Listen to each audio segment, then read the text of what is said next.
Yeah, it goes everybody, because today we'll be playing a game called Sepia Tears, requested by ya boy Alexei 2.0. Alright, let's start. What's this about? You've heard of the mayfly, right? Yep. And I learned it from a book. It's one of those odd weather days when the snow is falling but isn't cold. Either late November or the beginning of December, right around the time when the dollar stores start playing Christmas music and the couples go skating. One of those odd weather evenings, and the same old 3 p.m. through the lens of the classroom window. I would describe the muted texture of the light through the glass, but it's become all too familiar. It'd be like raving about the miracles of flowers blooming in spring. The novelty's gone. Chairs screech against tiled floor and students chatter all around. But the sounds fall on me weightless. Okay. The mayfly? The bug that lives for only a day once it grows its wings? It's a great metaphor. You must have seen it before. Yep. My mind wanders sometimes. It's like being stuck in a room with the TV set to local news, almost muted but not quite. Or like reading a boring web page because you're too lazy to click away. Having a voice in your head that won't shut up. It used to bother me, but I can handle it now. Listen to music on the way home, play a video game before you go to bed. Kill time in any way you can and it won't be so loud. Ever wonder why they even bother? It's simple, really. Put on your gloves as you walk through the early weather chill. Get home, make a snack, relax, and let the process repeat itself. Life is the easiest thing in the world when you think about it. It's really dull and boring, though. But sometimes memories resurface. The horrible red-brown that encroaches on my vision, creeping from a box locked safely away. Oh, it's cold. I hadn't noticed before, but it looks like it's snowing. No, really? You think? Was I out for that long? I was walking home from school a moment ago, I'm sure. Or is this a dream? That would make sense, but then why am I wearing my school uniform and why is my wallet in my pocket? Well, that doesn't prove anything, but might as well roll with it. Okay. It's seriously pitch black here. I can make out the snowflakes just fine, but nothing seems to be lighting them. I better start moving before I freeze to death. Yeah. That light, it's Truck-kun. We gotta get sent to another world. Or some useless goddess is gonna give me some overpowered skill or whatever. You've come. You. Thank you for coming to see me. It's lonely here, you know. Lonely? Yeah, I can't deny that. It's a peaceful prison trapped in the darkness under the soft snowfall. But it's a prison. What's the matter? Aren't you glad to see me? She looks familiar, I'm sure of it. The memory teases me like a vivid lucid dream, but I can't grab hold of it. It's been such a long time, I thought you would have been ecstatic. I opened my mouth, but the words are lost. The more I search for the memory, the more her eyes bewitch me. As snowflakes land on the girl's hair, I force the first words out of my mouth. Who are you? Do you really not remember me? What a shame. We have so much to catch up on. Her smile is confident, mysterious, somewhere between angelic and doll-like. There's nothing to worry about. After all, we have all the time in the world. Not me. I only have like 30 minutes before I go to work. So then, who are you? Say the thing. I'm Sepia Tears. She looks me in the eye and my heart stops. I'm the person you wish you never met. Okay, then why did we even meet? She embraces me and my senses freeze until a color strikes my eye against the monochrome backdrop.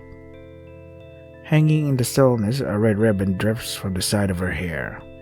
And on the inside of that ribbon, something is written.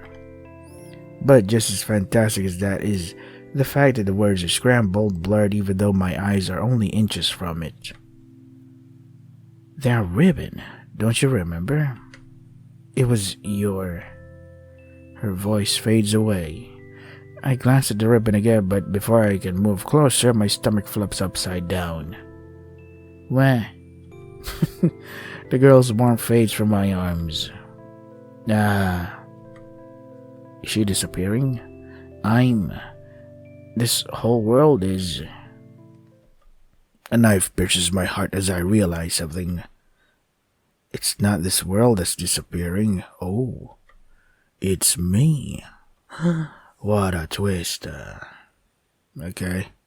So now what?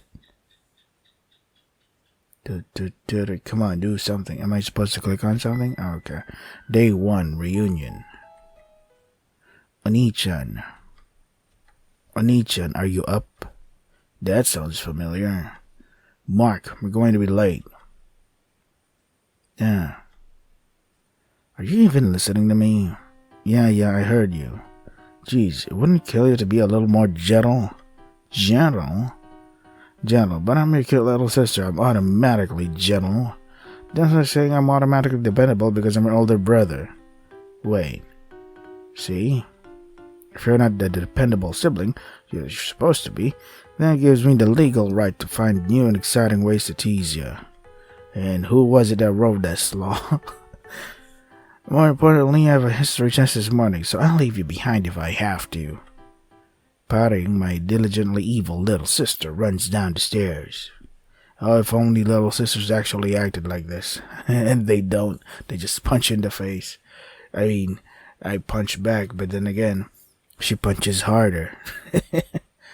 Can't you find a more normal form of torture? Sigh. It's bright out, pleasantly bright. I could get lost just by looking at the pale blue sky, although I fear the cold that accompanies it. See, this is why I hate winter. Nature's no mercy for the northern hemisphere. Actually, does that make a difference? Technically, every country has to be part of a hemisphere, so there must be warm regions in the northern hemisphere. And even so, the southern hemisphere would be, who gives a shit? Mark, I've been working on my Hokuto Shinken and... I'm coming. The last time she tried this, I shudder to think of it. Oh, typical anime. I'm pretty sure I know who my next practice subject will be if you make me fail my test. Isn't it usually practice partner, not practice subject? So that's my sister, Rina. Since she started, my school life has been hell. Well, maybe that's an exaggeration. She's a nice girl and all. She takes care of me, makes me lunch, forces me to buy her stuff. See what I mean? I'm out of compliments already, and that threat certainly wasn't the first. Ouch. Stupid razor. Dad was supposed to show me how to use this thing. You can't even figure that shit out? Come on. Anyway, Rin is a strange girl, to put it nicely. She always rattles on about these crazy robot wars and melodramatic love stories that she watches, trying to find new and exciting ways to pull me into her world. Gundam? I've been meaning to watch Gundam Seed. So far, it's like a lot of people hate it. And it's like making me interested. Like, really? What's it to hate about it? Let me see. I haven't figured out why she calls me Oni-chan yet, though. Is it ironic? Ironically unironic? Ironic because she thinks I'll think it's subtly ironically unironic? I can only conclude that it's part of some devious scheme that I have yet to catch wind of. The tip of the iceberg, so to speak, if the iceberg were a blood-related little sister. But as much as I'd like to criticize her, I can't complain. Still, she still does better than me at school. Alright, I'm almost done. Oh, and she also does a better job at cooking and budgeting than me. And she never sleeps in, and the only time she's late for class is when I hold her back. Now do you see why my life with her is hell? Good morning, did you sleep well? I slept perfectly fine until I was awoken by a certain someone. How could you say that? I didn't say any names though. You should be thankful to have a cute girl like me wake you up every morning. You're not supposed to call yourself cute. Is that because we're blood related and you're a friend? That's not why. I mean, it's a little vain, don't you think? And it's not very cute. True. But what if I'm only doing it to unnerve you? Good point. Well, I do have to thank you for keeping me on my toes all the time. You're like my mother is what I want to say, but imagine her switching smile and my life flashed before my eyes. So, Ren, you have a test this morning? Yep, I did a quick review with my friends yesterday, so you don't need to worry about it. I wasn't worried. Is that your way of hiding your affection? Was that even remotely implied? I'm sure you'll pass the test. I just want to make sure you don't forget anything and end up failing for some stupid reason. Like that time I accidentally brought my Game Boy instead of my calculator. How do you even do that? Yeah, like that time. I was only 12. It was an innocent mistake. Only 12. Regardless, you get what I'm saying. Just don't screw up. I know, I won't. But aren't your exams coming up as well? Uh-oh. I was going to go over to Luca's house and study over the weekend. Or something like that. Even for you, that's not a very convincing lie. Psychic. But I did make that up on the spot. It wouldn't kill to have a bit of faith in me. If I said I'll study, I'll study. Really? You'll spend your whole Saturday afternoon doing math problems and rereading your social science notes? I'm tempted to say what notes, but that isn't really the problem here. Well, when you look at the time, don't change the subject. We're already late. Well then, we'll have to continue at lunch, right on each end. This smile is so much more endearing before you get to know her. So I'm confused because, while these guys have Japanese names like Rin, Luca, what about me? Hello, I'm Mark. What a mark. What the hell were my parents thinking? Made it. You made it outside? Wow, good job. I leap past the front door as the clock strikes 8, inhaling a lungful of December air. Not bad, Mark. Not bad at all. You were taking so long with your bag that I thought I'd really have to put the gloves on. I thought you were going to leave me if I took too long. I was only kidding. Leave my only brother alone to walk to school on such a cold, cold day? I couldn't. And yet you could practice your anime fighting techniques on me? Well, when you look at it that way. But you know, master of the martial arts can be extremely important. What does it have to do with anything? It's important, really. Yeah, I know. Self-defense and all that. No, not just self-defense, it's an extra weapon in your arsenal. Well, what? Okay, picture this. That's a Faith Stay Night reference. I love it. It's Rin. Oh, okay, that's where the name comes from. Rin from Fate Stay, or the Fate series, or whatever. First anime I liked is called Fate Stay Night. I like that. A lot of people hate it for some reason. I don't know why. I thought it was pretty good. Imagine that you're fighting against an enemy who already knows your techniques. And why would I be doing that? Because the person challenged you? Because you kidnapped the princess? Use your imagination. But what if the princess is in another cat? Then you'll just have to go look for her. Ouch.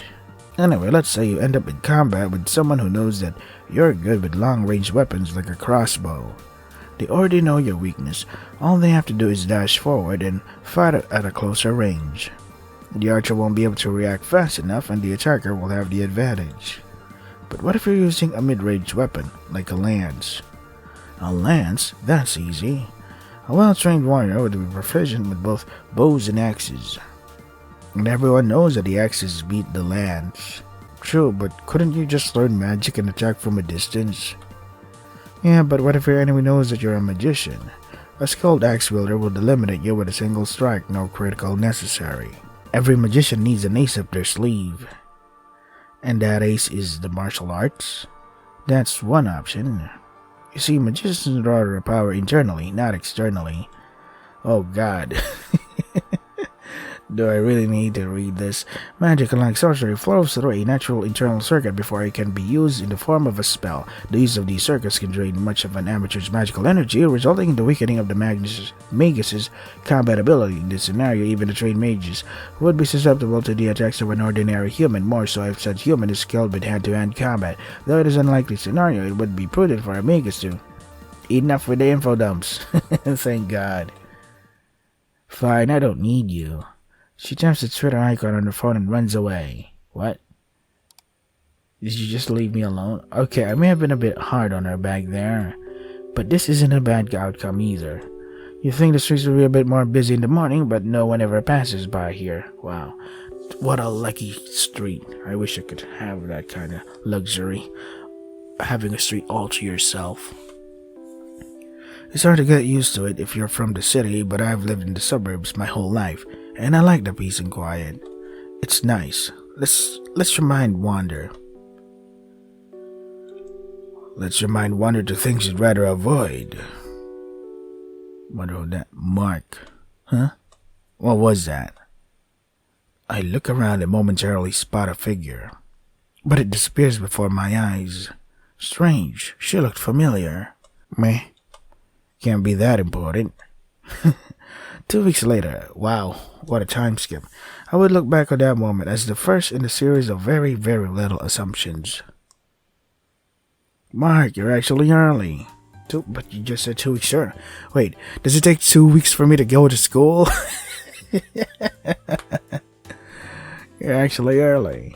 A familiar voice welcomes me in from the cold. In front of me stands a young man that I've known since the beginning of high school, and that I sometimes wish I didn't know. Man, you got a lot of people that you wish you didn't know or never met. What's up with that? On time is more like it. We have barely 5 minutes until the bell. That's still an accomplishment coming from you. Oh hey, did you bring your notes for the presentation? My other friend Lillian voices her questions politely, unlike a certain little sister. Well, Rin was on the computer until midnight and my laptop needed recharging and your house was constructed without power outlets, of course. Fine, I'll print them out at lunch. There goes the bell. Can't believe I'm saying this, but I'm actually looking forward to a boring lecture if it means I can relax. The teacher's voice drones on, and on, and on, and on. I only know of one way to escape. Bathroom. Jumping out of the window might have long-term consequences though, so I'll be content with staring through it. Whenever I'm bored at school, I always look out at the weather there, and thinking about how I would rather be anywhere but here. True. Although, fortune has treated me with nothing but a sadistic little sister and a pile of unfinished homework this morning, so maybe I'm better off in class after all. Mark. Am I hearing things? Mark. It's just like this morning. Are you sure it's not from the the teacher that wants you to answer the question? Is this someone's stupid idea of a prank? I'm sure it's just some kid with nothing better to do with their time, but I can't forget that. Alright, I know what I have to do. Jump off the building. Pinpointing the source of the sound, I spin around and glare at my target. She's not getting away this time, even though there's still a class going on. The class stares at me. Lucas turned around. I sit back down. Awkwardly. What are you doing? Lunch, finally. No matter how many years pass, nothing beats the taste of cold meat and freedom. It's quiet. Lucas sighs audibly and I follow. I still don't get how Rick could sacrifice her lunch break to study for a test when she hardly ever studies at home. It's far from the strangest thing she's done. Point taken. So, how was that game I lent you? Oh, right. To be honest, I'm not really into those dating sims. They're not dating sims if they don't have statistics. Whatever, it doesn't matter. I'll check it out when I get time. When I have the time. Right now I'm busy with... I was about to say schoolwork, but that lie won't last for a second. Stuff. Yeah, stuff. Mark, you do know what this means, don't you? I really think I can see the sunlight glint off those sunglasses. This means that you have yet to experience modern Japanese visual culture in all its glory. Can you please shut up now? Surely you found yourself taking a peek at Rin's DVD collection at some point in the past 16 years. Haven't you ever felt discontented with the path the story takes? I'll take that as a no. Protagonists always have plot armor and suspense stories, and the main heroine always wins in romances. Even aside from being dumbed down by the awkward transition between two inherently different mediums, haven't you ever felt like the story isn't working? Does it not feel like the main character is a brainless idiot, and that you could do a much better job than him? Have you ever felt like giving that idiotic protag a punch in the face and telling him to choose the shy, innocent library girl over that deceitful Onechan character, who can't go on a date without thinking about her little brother? This statement may contain a slight amount of bias. Ahem.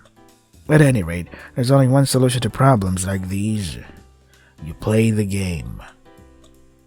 I sense an evil chuckle as he finishes, as if he wants to add, and soon you'll be just like me. Yeah, I'm a visual novel fan, but yeah, lots of main protagonists are really dumbasses, jackasses, or just plain dumb. Well, like I said, I'll get to it eventually. Lucas kicks his feet up. It's a really good game, though. The school uniforms kind of resemble ours, don't you think? As much as I hate to admit it, he's right. Our school is infamous for its elaborate uniforms and that don't match its academic reputation. That isn't going to make me play it any faster. Then I'll bother you every day until you do. Do you dare to underestimate my persistence? The bell signals the end of lunch and we head to class. Away from each other, thankfully. I'm back. I did it! It took a few years, but I did it. I made it back, and it won't be long before I talk to him again. A clock ticks in the background as the girl gazes pensively out of the window. I'm getting nervous just thinking about it. Nervous and a little excited. It's been so long. What'll I do if he's changed? This whole plan would be pointless. I have to stay calm. I know what I'm doing and I've thought it all through. Just stick to the script. But I'm nervous. So nervous. Is she a ghost that comes back to life? I like sunsets. I really do. I could live without long walks to the beach, but sunsets, they're special. Cliché doesn't have to make things less special. Not that it matters much, storybook romances stay in the storybooks. It's just nice to catch a glimpse of stories sometimes, be it the MP3 shuffle gods granting divinely selected background music or a perfect twilight after a day of rain. Yeah, thanks again for the help. Don't worry about it, it's not like I have anything better to do. I slide out from the windowsill, but my feet hesitate. Something about the red tint of the classroom in Lillian's smile is discomforting. Discomforting and uncannily familiar. Does the school library always get this much work? I can see why you asked for a hand. Now the library usually maintains itself with the help of the teachers. We just have some extra things to take care of before the end of the term. Paperwork mostly. Sound stuff. All work and no pay. I think you mean no play. Wait, you're getting paid? No, but... Well, there you go. You win this one. Anyway, as I was trying to say, I don't mind the extra work. We help out because we want to, right? Though it's nice to have an extra pair of hands from time to time. Right. Besides, you always end up owing me favors. This is just one of them. Anyway, shall we head home? Yeah, let's go. I grabbed my bag and rushed to hold the door. Alright. It can be nice to stay back after school, can't it? On the occasion, the weather is nice today. I try to find something other than the weather to comment on, but... It's always cold in the weather, but it feels good when you're inside. It's like looking at a snow globe. Does that make sense? Now that you mention it, I don't think it does. It made sense in my head. Don't worry about it, I know what you mean. Do ya? I think. What? It couldn't have been that important, right? I suppose. Lillian smiles wryly about something and walks up ahead, frizzy hair lit by the sun. We walked along for the next few minutes and I tried to nonchalantly wave goodbye. I can't shake the feeling that something was off about her today. Maybe I'm imagining things thanks to that voice in my head, but she almost seemed as tense as me. I'd better head back before Rin starts worrying. I turned to walk home, but Mark. Okay, that's it. This world just isn't normal today. Mark. I'm getting to the bottom of this. I walked for a few seconds and pretend not to notice, before spinning around. Oh, finally you show up. And now no longer here. It's a girl. Was a girl. She stands out, long purple hair and a red ribbon, swaying in the breeze. She reappears in an alleyway to my left, and I see her lips move. Follow me, I guess. The minute I step toward her, she points to her right. It's the road that leads back to my school. I look back at her. Or at least I would have, had she not already disappeared. That arrogant. Alright, now she's really done it. I'll run through this town all night if I have to. You're messing with the wrong guy. I like to focus on the things that don't matter to me. Before I realize it, the sky darkens and clouds drift in. From time to time I catch a glimpse of something white out of the corner of my eye, but it disappears before I can identify it. She's deliberately dashing through the side streets, and she always seems to be exactly one street ahead. I gasp for breath as I reach the school building. The girl stands daintily at its entrance. You, stop! She grins and runs inside. God damn it, how fast is this woman? She has a graceful quality about her. I say run, but it's more like she's gliding. Oh, she's a ghost. She's dead. But came back for, I don't know, drama or whatever. God likes dramas. Of course, that's not going to stop me. I catch a glimpse of her feet at the bottom of the staircase. To the left hall. You're running out of places to run. Stairs again? No, wait, these are the stairs to the roof. Why is this door unlocked in the first place? No matter, it's over now. The sky turned black before I realize it, and snow drifts cautiously down. The last piece of the puzzle falls into place. The purple-haired girl, the snow, the black sky. I saw it all in my dream. There you go, finally found you, you sneak. The girl looks at me from the edge of the roof. Don't jump. Thank you for following me, Mark. Oh, how many things should I be yelling at her for right now? But I can't, my mind isn't functioning like it should. Scattered images from a time I'd rather forget flash through it. Well, why? First of all, let me apologize for luring you out like this. It was the only way I could talk to you alone. She steps closer. Of all things I want to say, only one line comes out. Who are you? Don't worry yourself over minor details like that. You will remember me soon enough. Soon enough? What kind of vague hint is that? Yeah. The past will fall into place eventually. It's a habit of doing that. She pauses and looks up at the sky. The snow collects on her hair. You might not remember me yet, but I remember you. I've been waiting to see you for a long time. She points at her eyes at me, and I can't look away. Will you help me, Mark? Will you accompany me long enough for you to recover your memories? And then, after I recover my memories, she disappears, and when she disappears, I slowly forget about her existence, or maybe. Is that the kind of twist that we're talking about here? That's a strange request. My thoughts vanish. I nod unthinkingly. I will, but you owe me something first. Tell me your name. Saber. Okay, not Saber. I feel warmth before we even touch. She walks up to me and she pauses an inch away, breath turning into mist. Myra. I hear her name and her ribbon flutters before me. The memories stop me. I've seen her. I've seen this, but a cold breeze strikes me as she steps back. I'll visit you someday soon. In the meantime, if you ever need me, come to this rooftop by yourself when the sky turns black. If you call out to me, I'll come to you. What are you, a vampire? Maybe. A ghost? She smiles faintly. Ha ha, got him.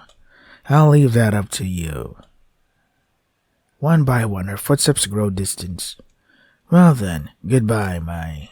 Her final words are lost as she steps off the edge of the roof. Wait, what? She gonna jump? Wait, steps off the edge? What the? I dash to the edge of the roof as fast as I can and look down. But there's nothing. Not even a footprint on the freshly fallen snow. Maybe we're going crazy, fellas. Oh, crap. I should edit here, fellas, because I have to prepare for work now. So this is, there you go. So this is Sepia Tears. If you want to try the game for yourselves, the links are in the description. That is all for today. Stay safe and take care of yourselves. Well, so far, so good. Some things make sense. That one part was 2 weeks later, etc., etc., and then cut back to school. Like, what? It took you 2 weeks to get to school? That's fucking hilarious. If you want to try the game for yourselves, the links are in the description. That is all for today. Stay safe and take care of yourselves. Well, I like the artwork. Well, and then again, a lot of times I always say, yeah, the artwork's nice, but the other stuff is really problematic. But for now, it's like I don't see anything wrong here.